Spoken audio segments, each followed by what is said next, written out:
प्यारे बच्चों, मैं आज आप लोगों को हार्ट के बारे में जानकारी देने जा रहा हूँ।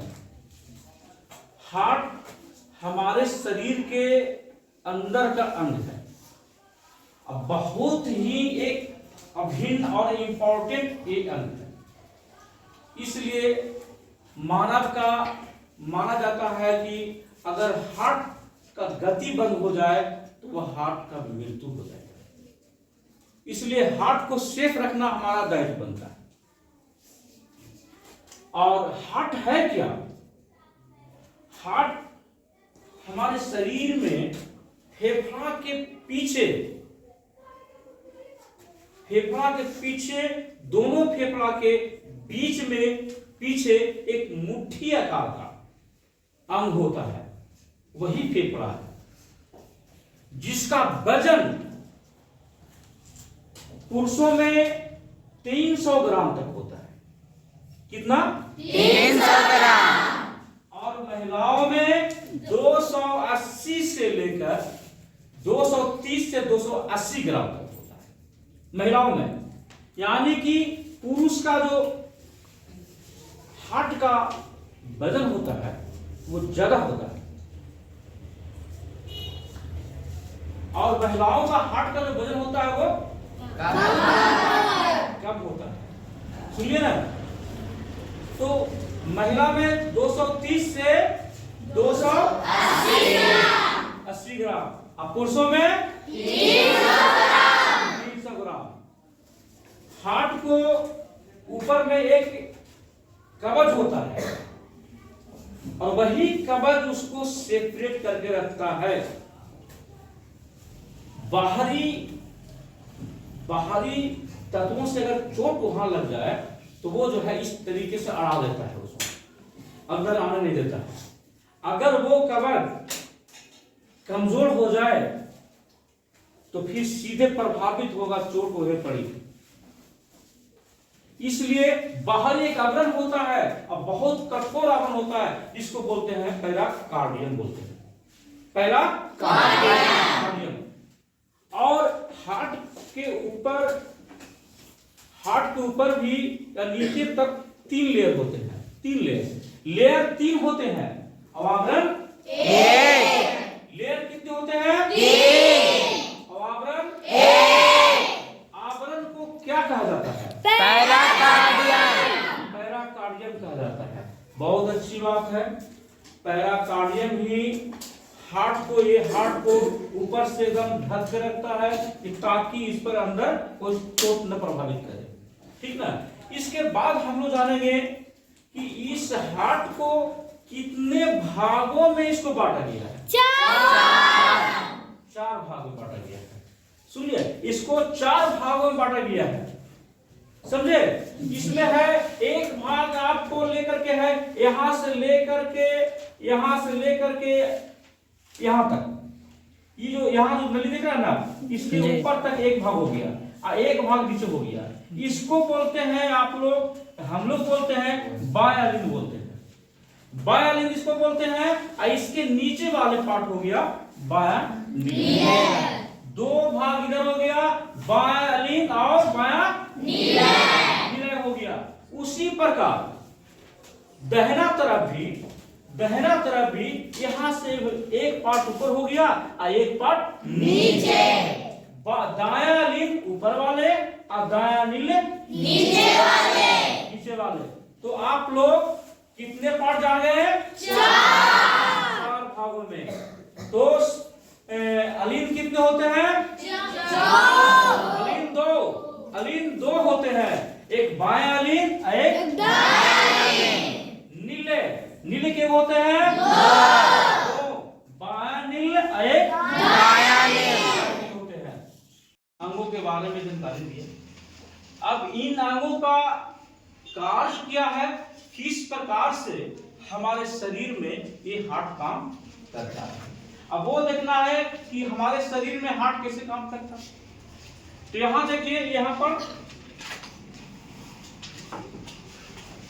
यहां देखिए होता क्या है कि फेफड़ा में हम लोग जो श्वास लेते हैं, तो फेफड़ा में O2, साथ में इधर से जो ब्लड जाता है, हमारे शरीर से जो ब्लड जाता है, वो ब्लड को शुद्ध कर देता है फेफड़ा। फेफड़ा शुद्ध करता है और शुद्ध करने के बाद वो O2 के साथ, O2 मींस क्या होता है पता है ना, ऑक्सीजन। तो O2 के साथ क्या करता है कि यहाँ तक देखिए, ये हो गया आपको फुफ्फुस धमनी, यहाँ देखिए फुफ्फुस धमनी हो गया।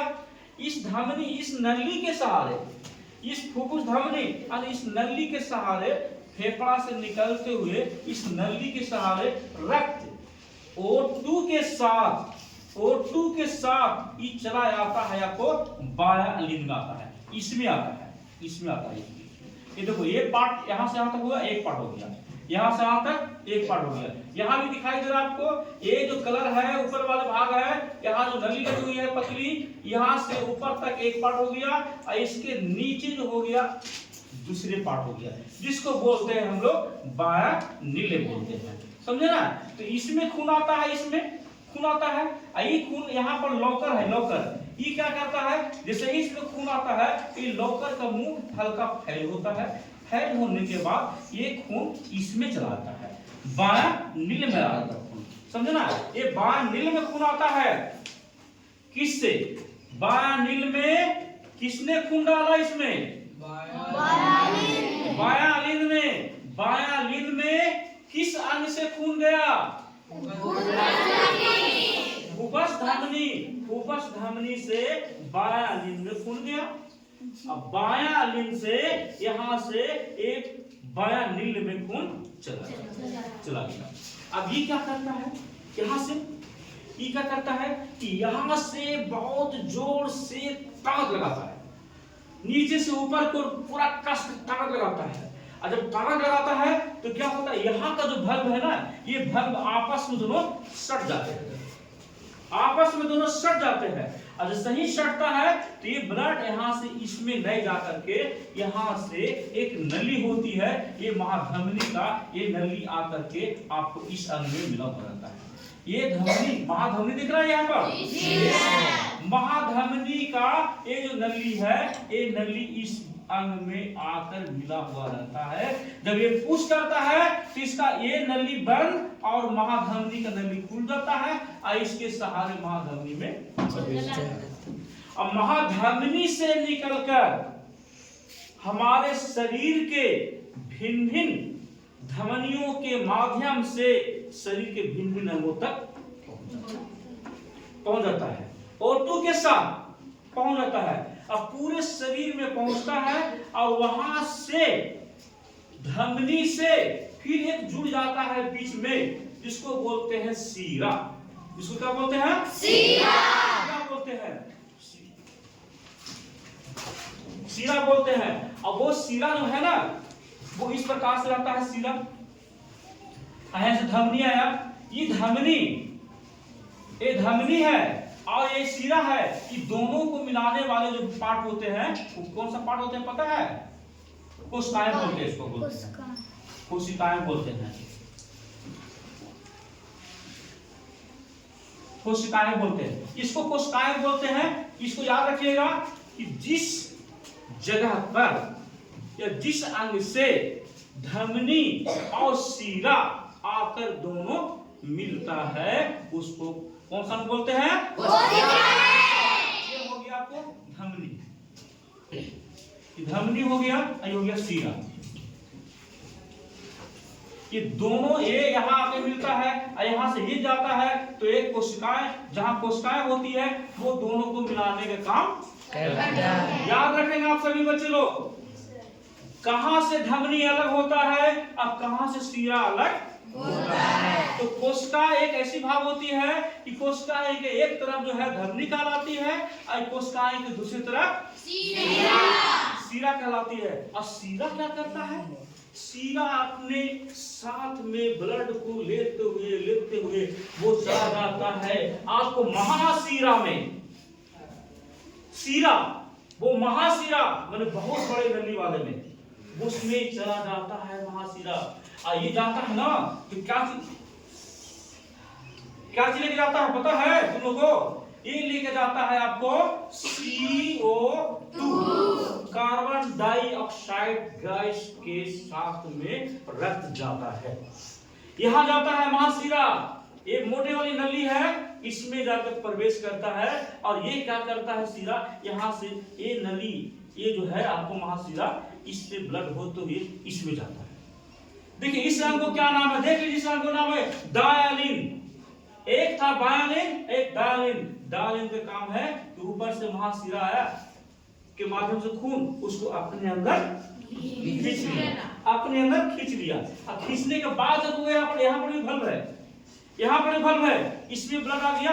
जब ऊपर से नीचे को जाता है तो बल्ब जो है ऐसे जाता है, बल्ब ऐसे मुंह फैल जाता है, ऐसे मुंह खुल जाता है, समझे ना, वो मुंह खुल जाता है। इसके बाद फिर इसमें क्या होता है, इसमें तो आपको ब्लड भर गया, इससे आया डायलिन से, इसमें ब्लड आ गया।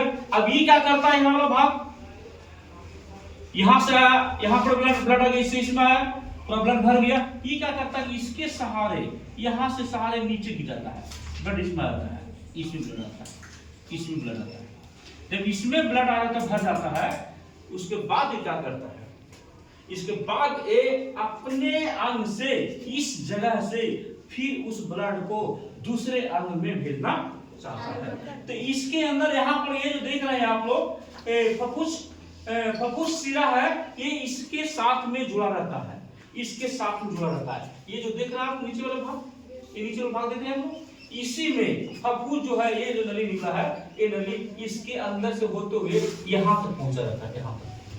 और ये जब ब्लड को पुश करता है, धक्का मारता है, तो ये दोनों नली सट जाता है।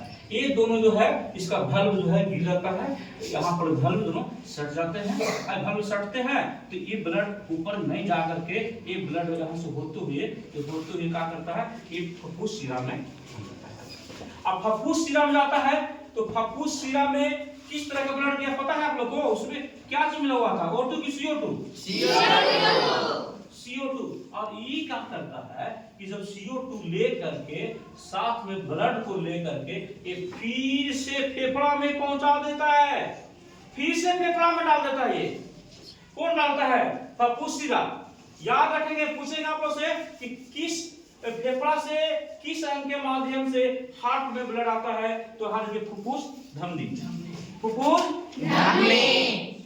फेफड़ा से किस अंग के माध्यम से हार्ट में ब्लड आता है, फुफ्फुस धमनी। हार्ट से किस अंग के माध्यम से आपको फेफड़ा में ब्लड जाता है, फुफ्फुस शिरा, ठीक है। फुफ्फुस धमनी के बाद वो किस अंग में ब्लड आता है, बायालीन से किस अंग में ब्लड आता है, नीले से होकर जब ये पुश करता है, ताकत लगाता है, तो ये कहाँ पहुंच जाता है, महाधमनी में चला जाता है। महाधमनी से फिर निकलकर चला जाता है ये आपको धमनी में, धमनी से होते हुए कोशिका में, और कोशिका से होते हुए शिरा में जाता है, और शिरा से फिर चला जाता है आपको ये दायां आलिंद में, और दायां आलिंद से होते हुए दायां नील में, और दायां नील जब पुश करता है तो वो निकल कर फिर फफूस शिरा से होते हुए